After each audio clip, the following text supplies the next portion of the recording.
guess a question that I'm interested to hear a little bit more about, Emily, is what inspired you or brought you into this line of work in the first place?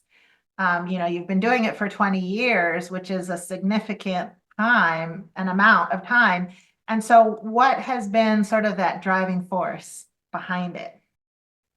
It's a great question, and some of you have heard this, so I'll keep it brief. But I was an organization development consultant at a big consulting firm, and I was supporting the part of the firm that worked with the Department of Defense. And the head guy called me in one day and said, "We have a problem, and you're the person who's going to have to fix it for us and figure out why it is that all these officers we're hiring out of the military are like they're just not cutting it; they're failing." And so I did a study, and lo and behold, now this is 20 years ago, so it wouldn't be news today, but it was news then, that it turns out leading in the military is really different than leading in the civilian environment. And there's a thing called culture, and it has an impact. And I coined the term, 20 years ago, military transition, because I realized it was a thing. And I then went on to write my master's thesis about it and validated my findings in a whole lot of defense contracting firms around the Beltway, and it was the same everywhere. And so once I realized what the issue was, it was this cultural divide. I was able to work towards a solution, which was probably the first ever military transition program. And it just made a massive difference. Like overnight, it made a huge difference. And someone asked me years later, like, why are you still doing this? Like, why do you? And I said, really, at the end of the day, it's to end needless suffering.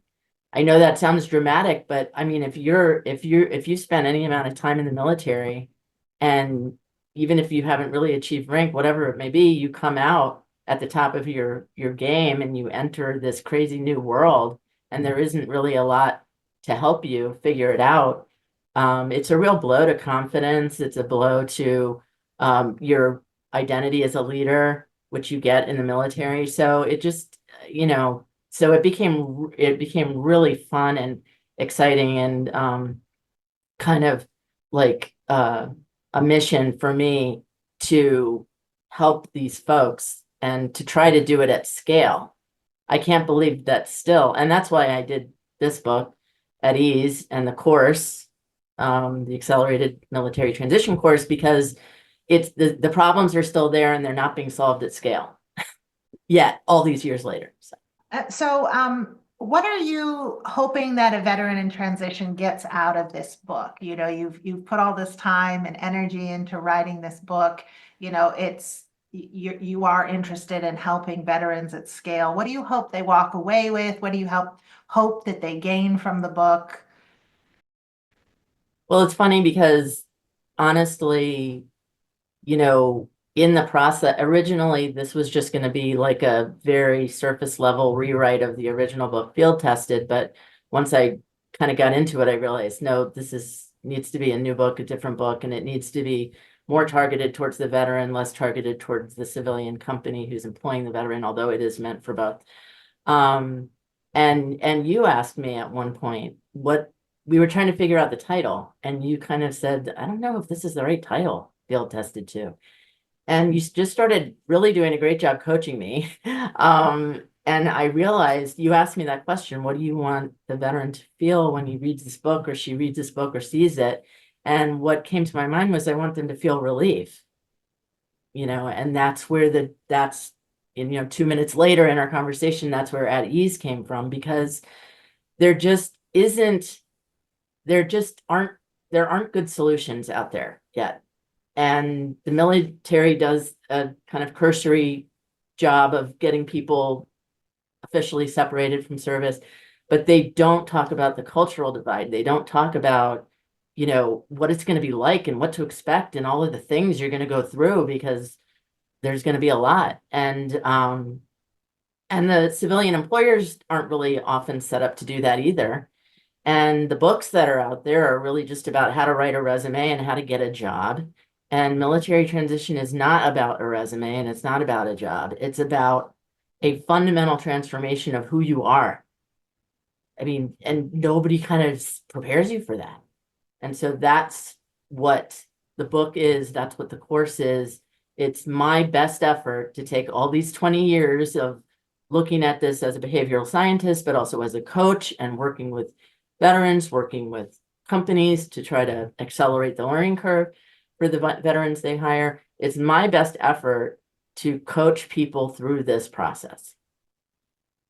And I'm curious, like, what have you found in terms of like response to this work? I mean, obviously there's this book and this book is fairly new, but you've been doing this work for a long time.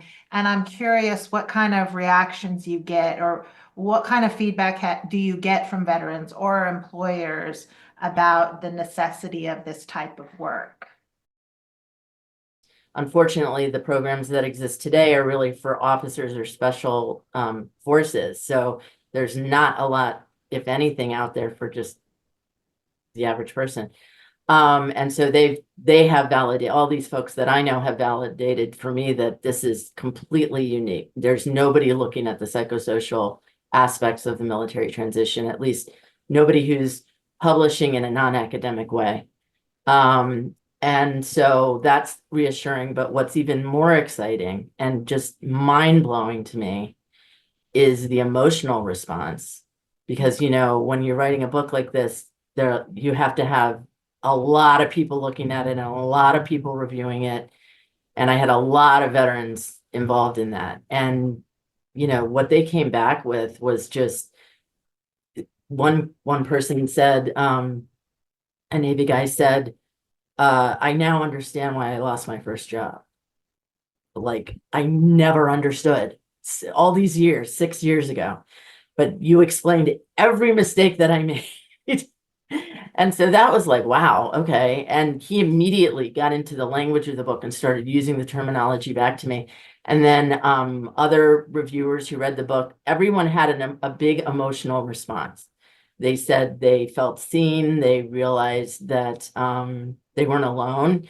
Several people, like major, like people, like very senior, like military folks who you think of in the stereotypical way, like were reduced to tears, which just, of course, then I was reduced to tears and it was just a total shit show. But so it's incredible. I feel like it's happening. Like what I set out to do is happening. You know, I am first and foremost a coach. That is who I am to my core. I'm also a master certified coach, oh, by the way. And the fact that all the work and the time and the effort and the gifts that I've contributed to this are having this impact, just I can't even put words to it. It's just incredible.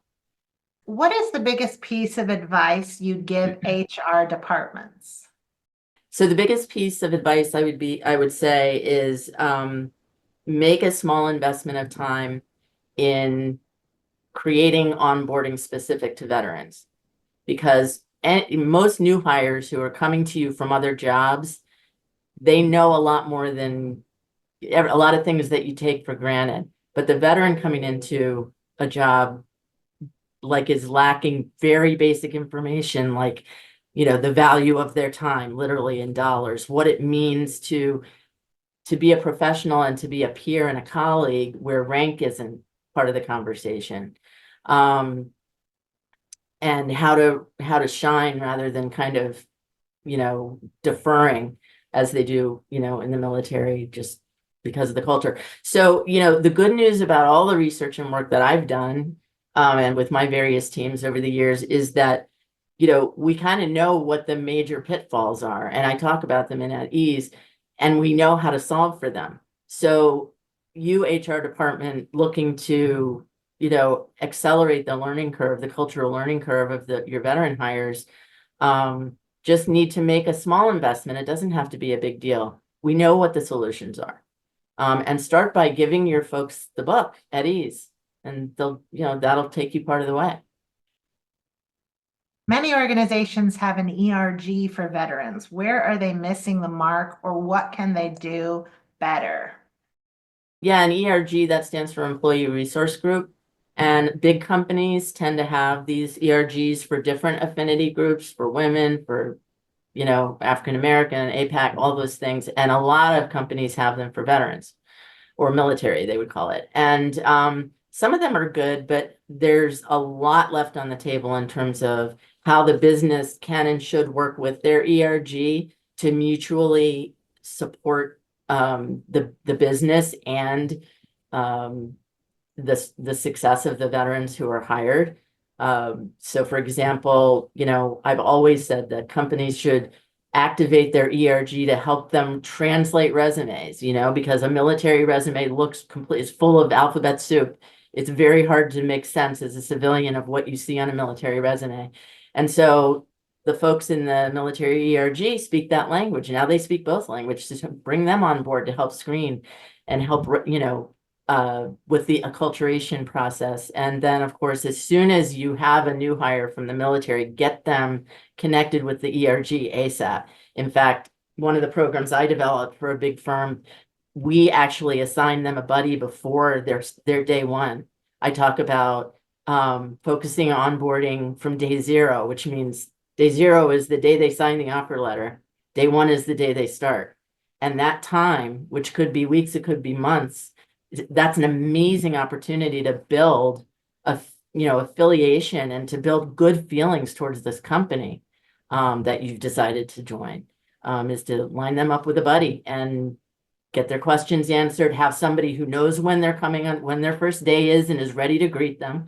I can't tell you how many times I've heard veterans say, I showed up for my new job. I was terrified. It was my first civilian job and nobody knew who I was or like where I was supposed to be. And it left a really, really lasting negative impression. Well, and the next question that I have for you is, you know, how can we help you get the word out or get the book into the hands of more people? Honestly, my moonshot is, you know, the Department of Defense realizes they need to be including this in their, what they call a transition program and like get this into people's hands. As you know, soon before they separate. So, you know, service members who are either on terminal leave, which means they're going to be separating soon, or who are within the window, you know, like provide this to them as a minimal resource. So that's one big hope I have. The other one is that all of the companies who are, you know, who were and are very enthusiastic about hiring veterans need to give this to their new hires or even their folks who aren't new hires, because it will enhance their value to the organization. One of the things that is really, really true about the military transition that I learned a long time ago is that there's some stages to it. It's not an event that happens. It's a life thing. It's a season in your life. And that season can go on and on, as veterans will tell you. But one of the early stages that is very characteristic for veterans is a big resistance, just a resistance to everything that's new, or resistance to everything that seems wrong and chaotic, and it isn't the way it was done in the military, and it doesn't make any sense, and just a lot of, and I can totally understand that. I mean, I think anybody on this call who thinks back to a time when they were new at something that they thought they were an expert in, right, can relate to that kind of like, wait a minute, I thought I knew what I was doing.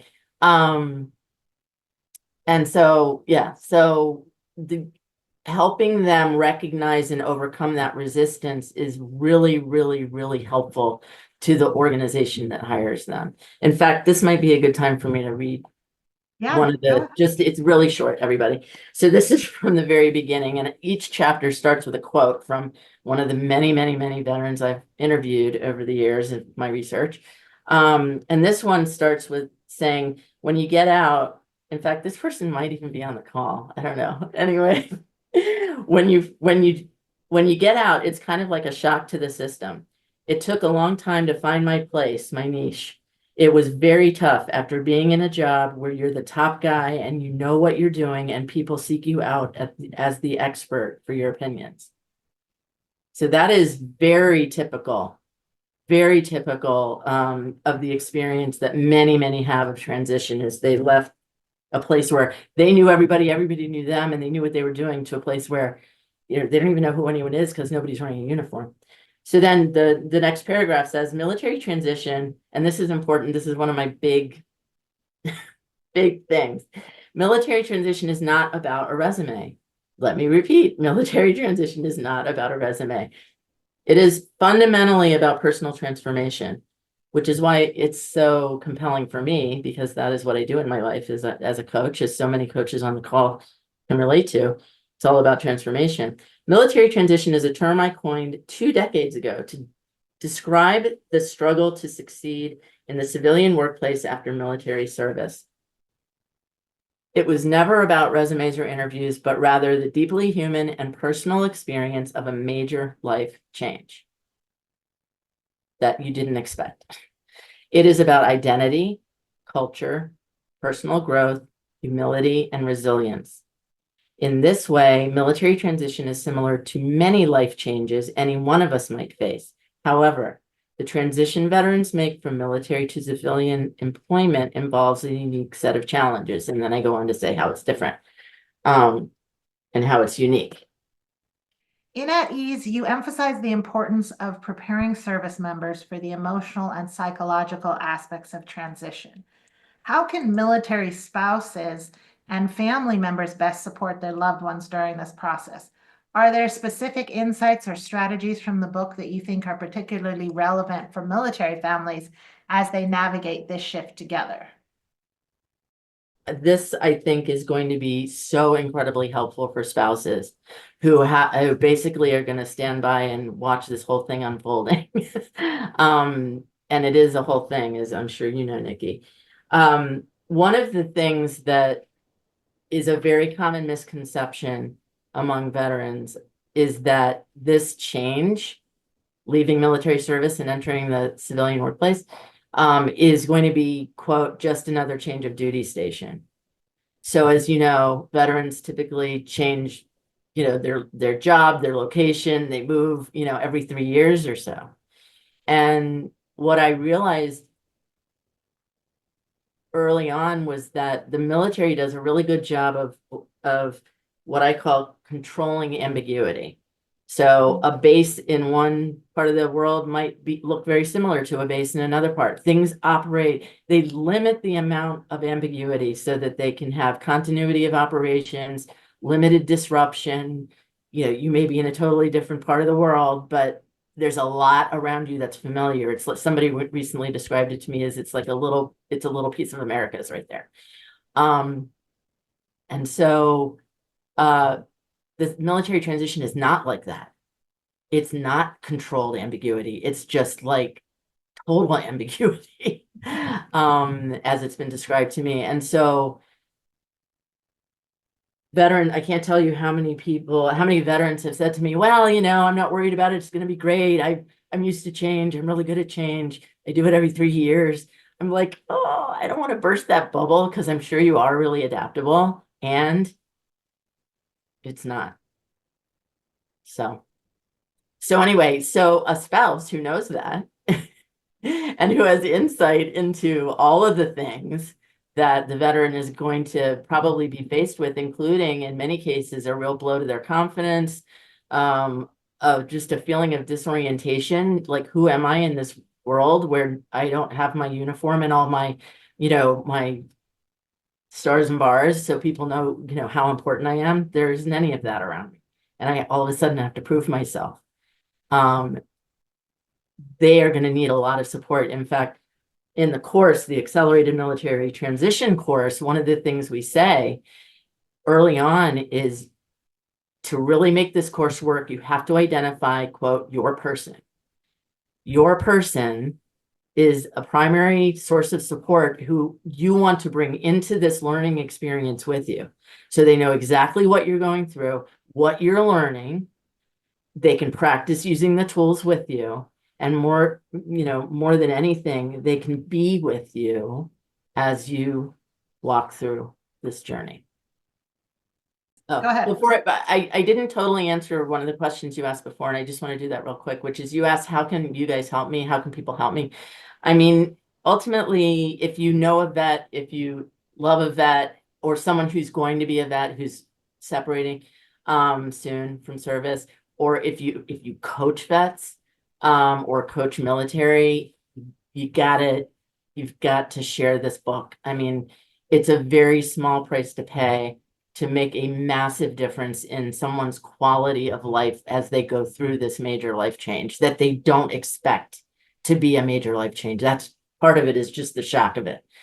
And so I know that and so it's really I think it's gonna be like so many books, word of mouth. But the military is an incredible community, incredibly tight-knit community.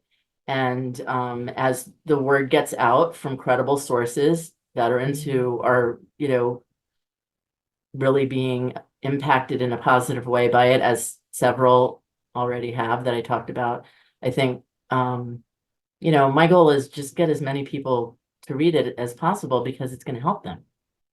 It also occurs to me that if you know a nonprofit that is supporting veterans, that would be a great connection to make as well. A great point. Outside of veterans and military families, who else would benefit from reading this book? Absolutely. Any recruiter, any HR person in the private sector, or even in the government, who hires vets, has veterans working for them, has got to read this book, because this is where you get the insight. The goal of the book is to kind of lift the veil for both audiences, lift the veil for the veteran as to kind of what their future employers are likely thinking and what they're prepared for, and then to lift the veil for the employer as to what this transition is like that their folks are going to be going through. And I bet it will answer a lot of questions as they read it. So those are the two main audiences. Also, it's funny, when Field Tested came out, and even before that, when I first started doing this work, I thought that the HR community would embrace it, but it wasn't the HR community. It was the diversity community that they immediately saw, we got this is for us. And in fact, the very first conference I was invited to speak at was the SHRM Diversity Conference, and that was probably 15 years ago, maybe. But since then, I'd like to think, and I do think, that HR and recruiting has come along. But anybody who does headhunting, who does placement for military folks, definitely. So I just want to read a short paragraph. This is one that this is emotional for me. It's also emotional for some of the veterans who have read it. So I'll read it to you. And it's the conclusion. And it says, veterans and service members, your military transition is a significant life event that includes so much more than your resume. It is a hero's journey indeed. I want to close with a message of hope for anyone who is understandably feeling overwhelmed, discouraged, fearful, or uncertain. At the other end of this experience, you will have a transition story. Every veteran's got one. It may take a while to get to it, but you will have one. It will be highly inspirational and helpful to others. It will include highs and it will include lows, the challenges you overcame and the victories you achieved. You can't see it yet because you are living the story right now. When you experience a low, remember this: it is the lows and how you overcome them that will make your story helpful and inspiring to others. And that is really true.